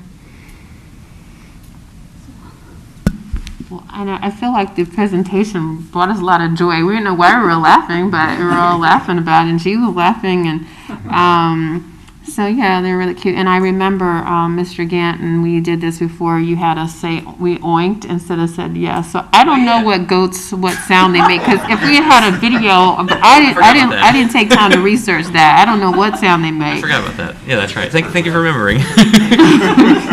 So I don't know. Just oink again if you want. That's a precedent. Okay. I have 2 questions I wanted to ask. Well, one's a general question. Does the town have any authority to preempt any HOA covenants related to this matter? That's town attorney. No. Any matter in general, or HOA covenants going to always something we can address? So HOA covenants are basically a private contract between the property owner and the HOA, so we don't have any role in that. Yeah, and HOA is like state statute also, so. And my other question related to, sorry, my paper's locked up again, but related to the number. It says 2 goats. So can someone have 2 tiny goats and 2 tiny pigs? And if we later on we add something else like tiny cows or something, can they have like 2 cows, 2 pigs, 2 goats? And what I'm getting at is, it seems like the number should be a maximum. Like, no. Yeah, it's like you build an ark and you see every kind of little tiny animal. Come on. Oh my goodness. But really though, regarding the number, should we have a total, as we start adding, 5, 6, 7, 8, should it be total number of these types of animals per dwelling as opposed to per animal type? That makes sense. It is a good point. It is. Well, I mean, to me, it's about, what you can take care of and what can be housed reasonably on your own dwelling. And, you can obviously take care of more rats, if you have rats as pets. I have friends who have rats as pets. You can take care of more rats because you have more space to deal with them than you can. So if we limit it to a certain, like 5 or 6, then, to me, I feel like that's unreasonable. As far as, people having horses and pigs and goats and things like that, you know, Yeah. there are certain, you know, size, you know, pens and enclosures that they're going to need to have. So what was the thinking when we did the miniature pigs to limit that to a number, whereas horses, ponies, rabbits, fowls don't have a limitation on number? Breeding was one of the things that we were talking about. I think the request was for 2, wasn't it, from the person? I think so. So that was, We had discussed breeding as a. Oh, yeah, I said 2 earlier. yeah. That was part of the request, and these, so both the miniature pigs and these dwarf goats are more likely to be indoor pets than, you know, a horse or a pony. Rabbits can be inside or outside. So, yeah, I don't think there's anything magical about the number other than we just mirrored the same request that we got related to pigs. All right, thank you. Good conversation. Mm-hmm. All right. I'll make a motion to approve. You sound like you're questioning yourself. I'll second it. And I got one of the things I told the Triangle J folks when we went around the region that we did the pigs, so they're gonna die after this one, by the way. Just they're gonna wonder what's going on in Apex, but that's all right. You know, one of my colleagues at work, she was retiring. She lives in Moncure, and I think she has a goat. And we were talking about that on her, you know, Zoom, you know, retirement party. We were talking about goats. So I'll make sure that I post this in Teams tomorrow. All right, can we vote? All in favor say aye. Aye. All opposed, no. All right, that passed unanimously. We'll move now to new business 4, Councilmember Cheryl Stallings. Okay, everyone. This is about the transportation plan map that we discussed at our last meeting. And as you all might recall, there were 5 amendments to that plan that were brought to our attention. And 3 had consistent recommendations from staff and from the planning board, and there were 2 items that did not. There were 2 items that did not have recommendations from staff, and we struggled, I think, a bit in that discussion. And even though they were approved, after further reflection, I was concerned about that. And the concerns that I had was about creating more of an opportunity for public input on these 2 items. Particularly, they're the 2 items that deal with the upgrades to New Hill Olive Chapel Road between Highway 1 and Olive Chapel Road, and the upgrade of North Salem Street between Apex Peakway and US 64. And those recommendations we were considering involve expanding those roads to 4 lanes with medians. And so after further reflection on those items, I was concerned. I would like to see more public input because I'm concerned about the potential impact of those decisions on the homes, which some are historic, faith communities, and also businesses. I would just like to have more input from them, and I'm asking us to revisit that decision. Sure. So what would you like for us to do to get more input? So I don't have that answer. I'd like to have some discussion from you all. I don't know if the best scenario is to just sort of re-go through the process again to have more opportunity. I don't know if you all have thoughts about how we try to engage more citizens. I'd like to hear your thoughts about that, if you have any. So how about doing a social media push on these 2 items and just letting people know that, you know, going through that process again, bringing up that it would be heading back to planning board, that it would be heading back to us again, and we're looking for their input on those 2 items. Yeah, part of my concern is that flew under the radar a little bit, but nevertheless, and in fairness to the town, it was posted, it was noticed. We did have a pretty packed agenda, you know, at last meeting. And just in hindsight, I would like the opportunity to have this revisited. I mean, I had trouble with those 2 items also, but also have trouble with the transportation woes that we have too. And, but I wonder, especially with the church, I think that was the only, no? Church was different. What do you mean? The church one, you're not referring to the church one, are you? Well, I'm saying there's potential impact of churches on both of those. Oh, I thought you were doing the flyover one with the church, with the guy spoke. That's why you can't cut me off. So there was one gentleman that came, and he also emailed us. That wasn't about these 2, though. Brett, hold on. And so what I would like to do is related to that one is to engage with him and the church community to hear a little bit more about that. And then maybe there's information we can give to them. Like they might be thinking this is going to happen like today, you know. So I think maybe for that one, I would like to see that. And I don't know if there's, I mean, I'm not trying to do like the whole, like when Howard Developer has to do like the 200 feet, but I just wonder, is there a way just to engage more citizens when it's a situation where it really is down to our doing this because of the difficulty, like with the church and the historical, you know, nature of a road or something. Just to clarify, are you suggesting adding the third one to the 3 out of the 5 we redo? I am suggesting to thinking about that one with the church. Okay. Which one is that? That was the friendship, that was the Holland friendship one, I believe is what you're referring to. The one with the Korean church? Yeah. Did we turn that one down? I did, but no one else did. Mhm. It was 4-1. Yeah. So I had trouble with that. I had trouble with like I wanted couple of 'em. the capacity was worried about me, the Mhm, metric you mhm. had, yeah. Yeah, so I wanted to see. But that was recommended to go for, yeah, so you can speak to I it just maybe. wanted, yeah, I felt a little bit bad, like I don't think they had enough information to say, well, it's not, you know, the time frame or just more information, but. Councilmember Stallings, is this something that perhaps you want staff to weigh in on and see what are their recommendations? That would be fine. Does staff have any suggestions as to how we go about this? I mean, the bottom line for me is I just want more of an opportunity for public input on the potential impact that these decisions would have. You know, there's also a school involved too. You know, I mentioned Faith Communities, businesses, homes, some historic, and there's also, you know, Thales Academy on Salem Street also.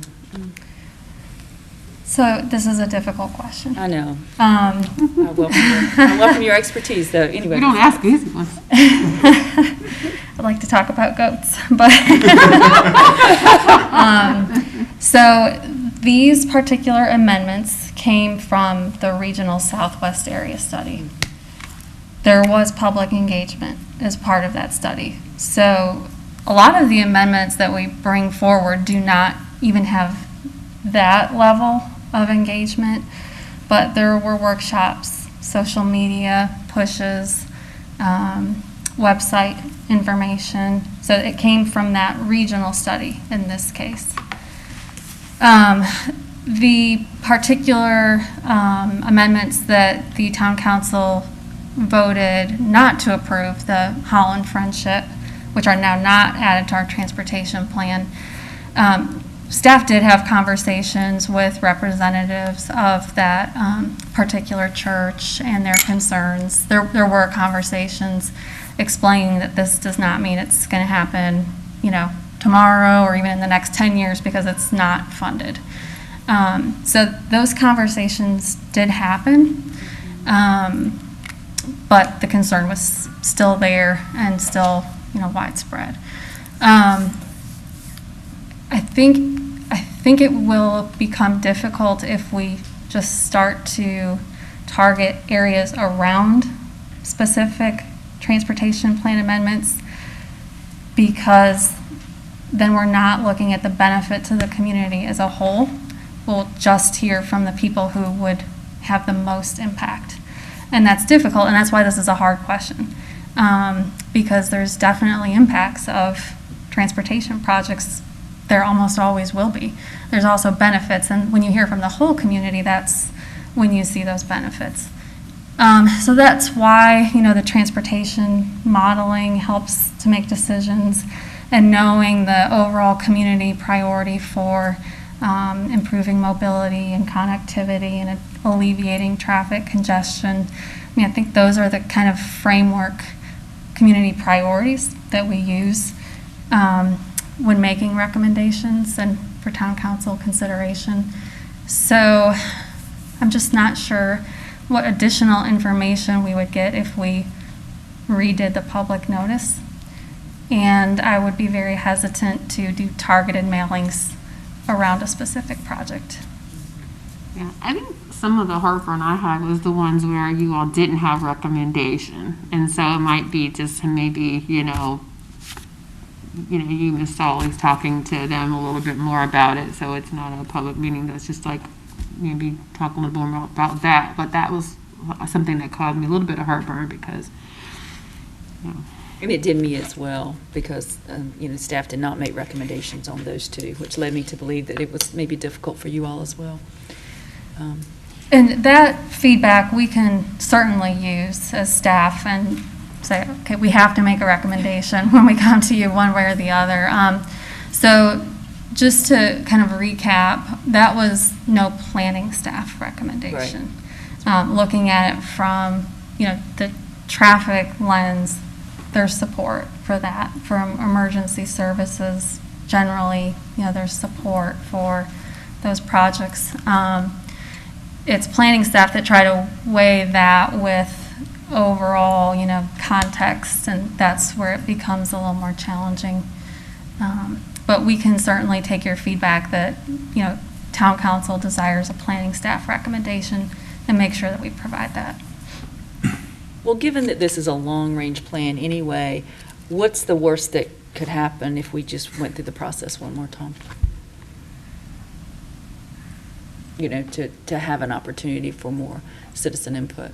Because as I understood it, when Mr. Dalton was asked, you know, potentially about the North Salem, the Salem Street modification, he said that could be 10 years down the road. So is there really any harm of asking to go through the process one more time for an opportunity for more citizen input, you think? So just to make sure I understand, it would just be the same public notice that we always do for transportation plan amendments, posted downstairs and on the website, new public hearings for those two amendments. There's not much harm. I mean, the only thing would be if there's development approved along one of those corridors that we, you know, did not have the right-of-way dedicated per the new amendment. But I think that's unlikely to happen in the time frame we may be talking about. So staff, you know, we're happy to do that. I don't know that we'll get much additional feedback, but we can see. I think it also could be more helpful to give us a little more in writing, like we were asking, like you said, well, it could be 10 years, like if there's a little more that you all can give us related to that. So not just in the future to say, you know, like none of us are planners, you know, so while we're policy people, I really rely on you for things like that. And so that's why it was really hard for me to sort of balance the growth of transportation, the community voices, and not having a clear recommendation. So maybe if you had more information provided with us, like this really could be 15 years. This really could be, like if I had more of that, it probably would have made me feel better. But I didn't see that in writing. It just kind of hurt it. So maybe that could be a thing that you could provide us. And would that help you? If you had more information, would that make you feel better? And would you still want to have the public hearing again? I think in this case, I would like to have the public hearing, but I personally like as much information as I can get. It just helps me with decision making. So I think that we can think about the staff report and how to provide as much information as possible as far as timing. But it still may not be what you're looking for, because beyond that 10-year DOT time frame, we really don't know. And as you've seen, you know, that is in flux as well. So, you know, we have the 5-year town CIP and the 10-year state program. And then I can always provide, you know, whether it was a near-term or long-term priority from Advance Apex. But beyond that, I won't have much detail. And then as far as, you know, collector streets, they really don't show up in any kind of programming. It would really be as development occurs and just making sure that we're planning for that. Mr. Mayor? Yes, sir. I have some comments. So, Thank you. so a couple things, notes I made from our conversation here. The first, I'm there's a short discussion earlier about the lack of staff recommendation on this one. I actually think that's fine, and I think some questions that come up are kind of hot-button issues and political in nature, and I think staff should be kind of able to defer to us and not have to, I mean, it gives us heartburn, obviously, sometimes, but I'm not sure if we pay the staff to get the heartburn and get the ire of the public. It should be us making the call and getting yelled at. That's what we're here for. So I'm okay with that. Procedurally, I guess I had a question for the town attorney. Could Ms. Stallings make a motion to reconsider? No, a motion to reconsider would not be appropriate because this is a part of Article 19, well, former Article 19 at 160A, which requires public notice and public hearing for these types of changes. And so you can't use a parliamentary procedure to undo an action that would also require that same public notice and public hearing process. Does that make sense? So the only option would be to direct staff to put forward the exact, opposite amendment, and we go through the procedure and decide whether to undo the action at that point. Correct. Okay. So that's, I guess that would be one way forward, Councilmember, if you want to do that. And the final note I wanted to make is about, we discussed a little bit social media and some of the outreach. Earlier this year, something I pushed for and we did was create a public group on Facebook for social media posts related specifically to rezoning hearings, which are one type of public hearing.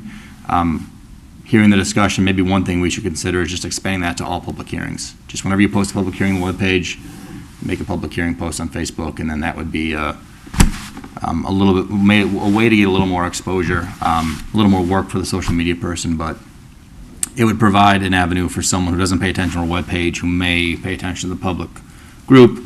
The post could be shared and people could see before the group. So that's my suggestion there. That's all I had.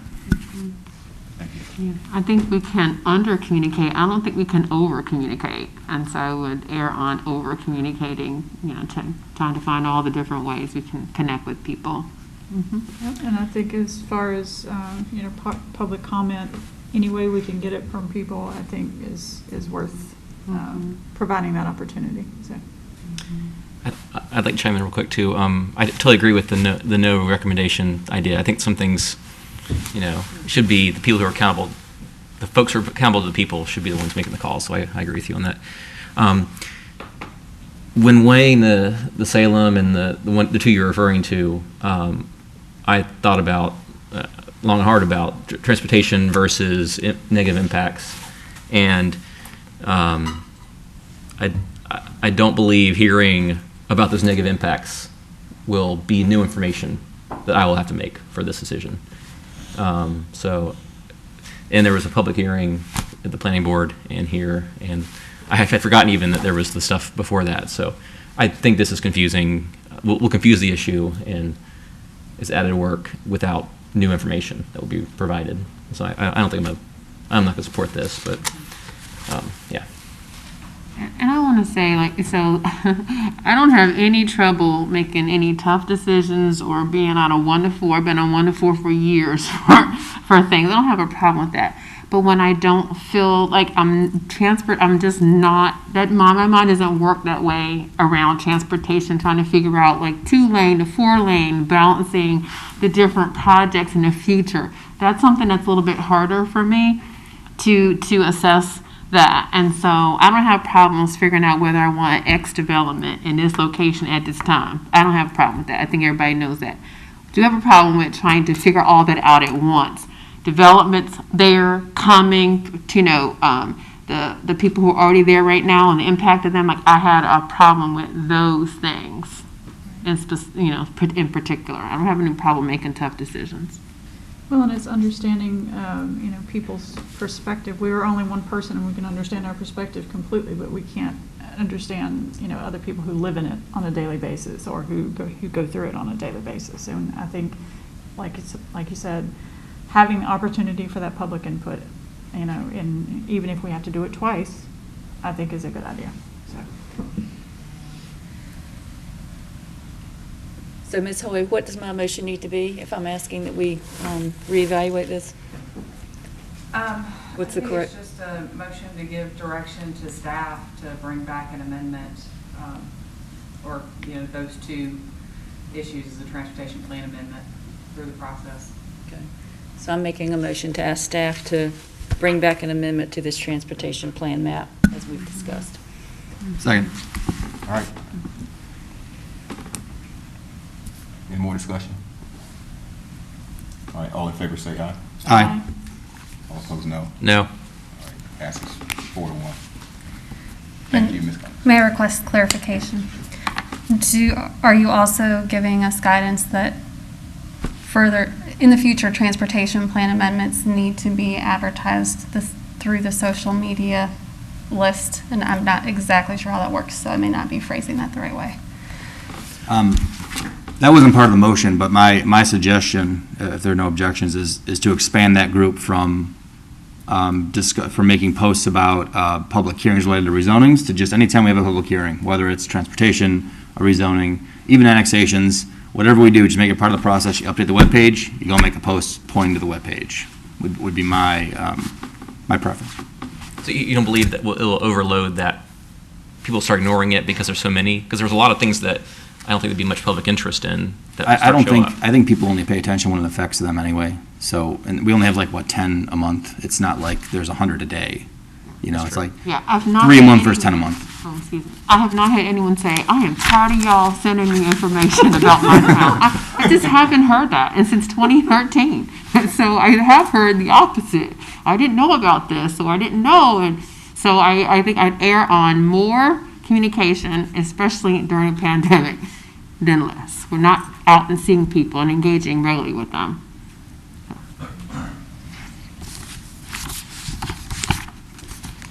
Okay, thank you. Thank you, Ms. Collins. All right. Moving down to closed session, a motion to go into closed session to discuss a personnel matter. I'll make that motion. I second it. All in favor, say aye. Aye. Opposed, no. All right, that passed unanimously. We'll be there at 8 o'clock. 8 o'clock, Third floor conference room. Okay, thank you. Thank you, everyone.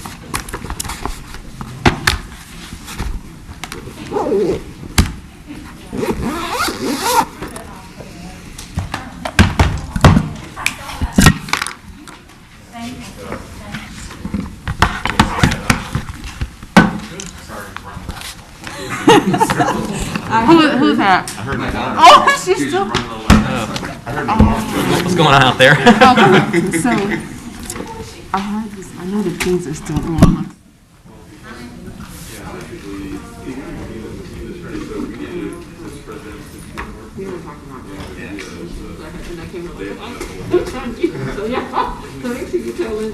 Yeah, I will. See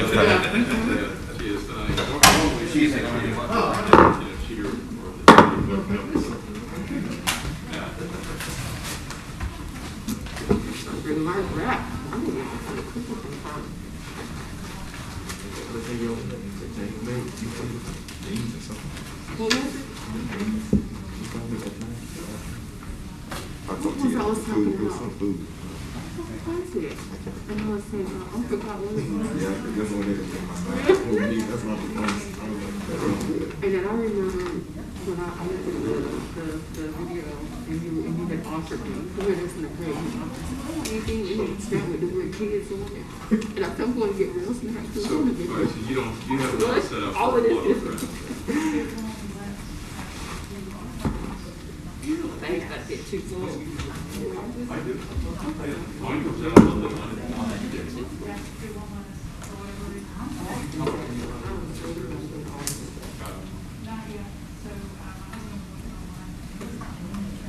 So I'll, I will send you Audrey. Is that Miss Gracie out? Yeah. Email her, call her, just tell her you're going to get it. I got like 2 They'll tubes. get it soon. Is it?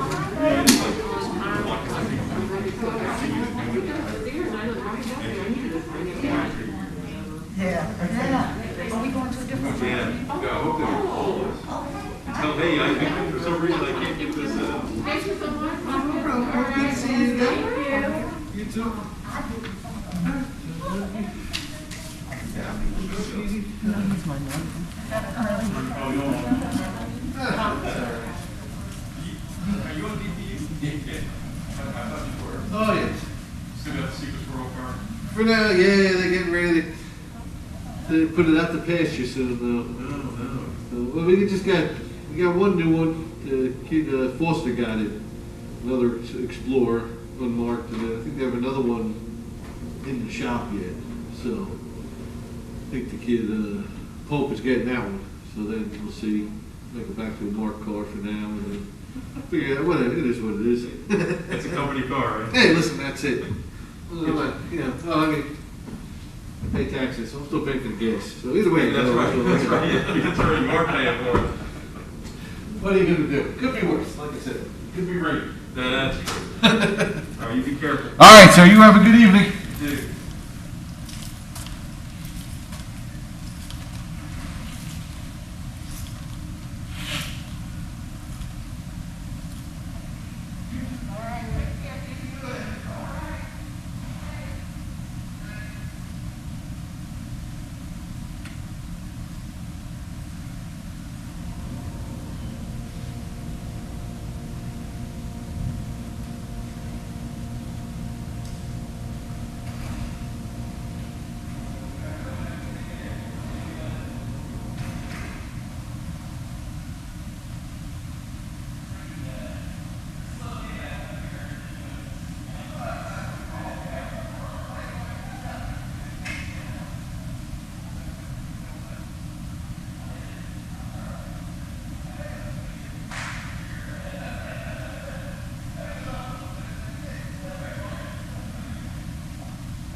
All right.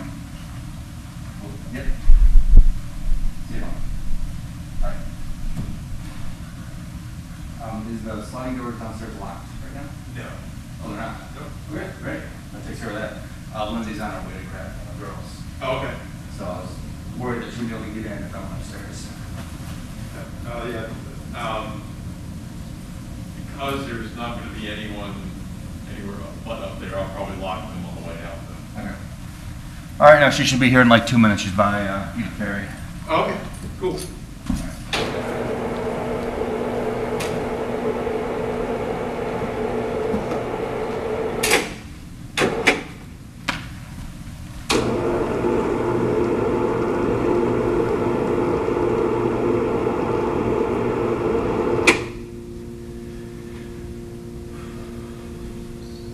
Oh, and it was the elevator alarm that you hit. Yeah, that's what I figured. That's what it was. Because it wasn't fire. Did you go with your notes? Are we going down? Maybe go after the session? Oh well, yeah, that's right. You just I'll just grab it then. He'll just come down and bang the gavel on your way out the door. Yeah, so apparently my 6-year-old, the other two were great. The 6-year-old got cabin fever, so we're running around in circles. She went in the elevator and it was too slow for her. She didn't know where it was going, so she started hitting buttons. And then she called me. There's a message from her. Yeah. Poor kid. Yeah, so this experiment, I mean, it gave us C-. You know? Well, they didn't break anything. Yeah, it could have been worse. Building standing and all that kind of stuff. So yeah.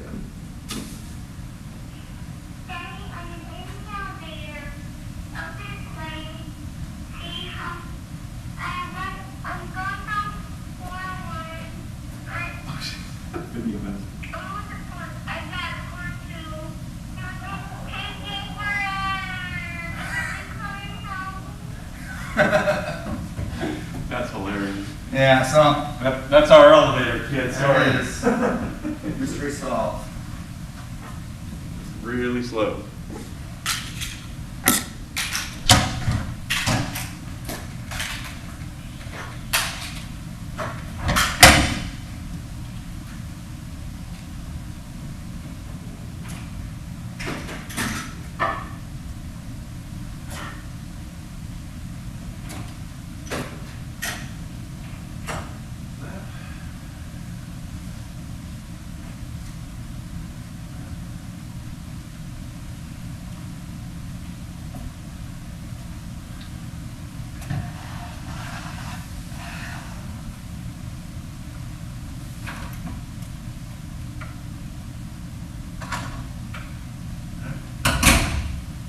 Good?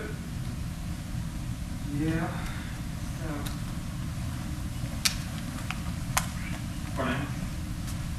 What's that?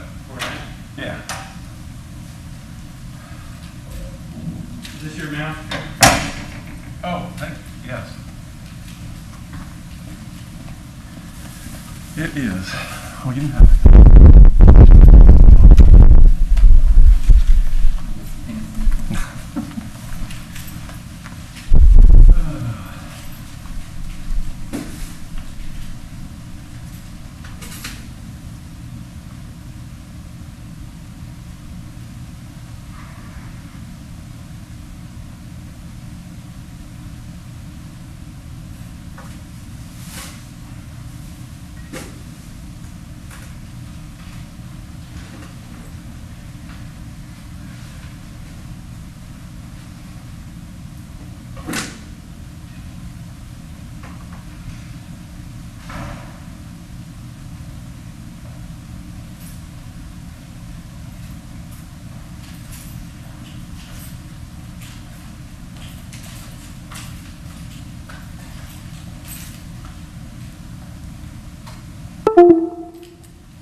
good?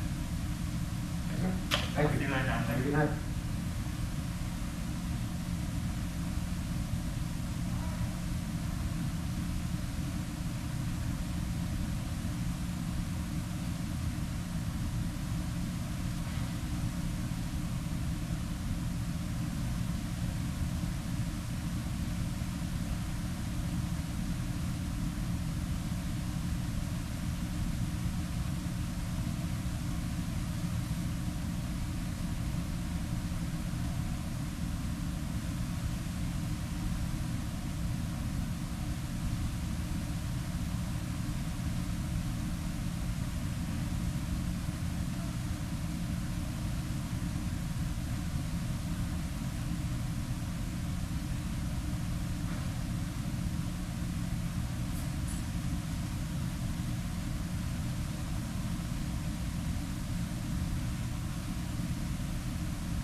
You don't want to hear? Yes, sir. Drew went home? He is leaving, he's home. He gets up like 4:30. Yes.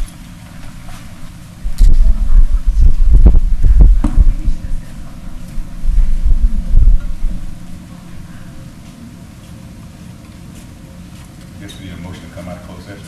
I'll make that motion. All right. Second it. All right, got a motion second. All in favor, say aye. Aye. Opposed, no. All right, it passed unanimously, and we are adjourned. Thank you. Thank you. Thank you, man. Thank you. Stay out with us. Good work. Thank you. Take tomorrow off.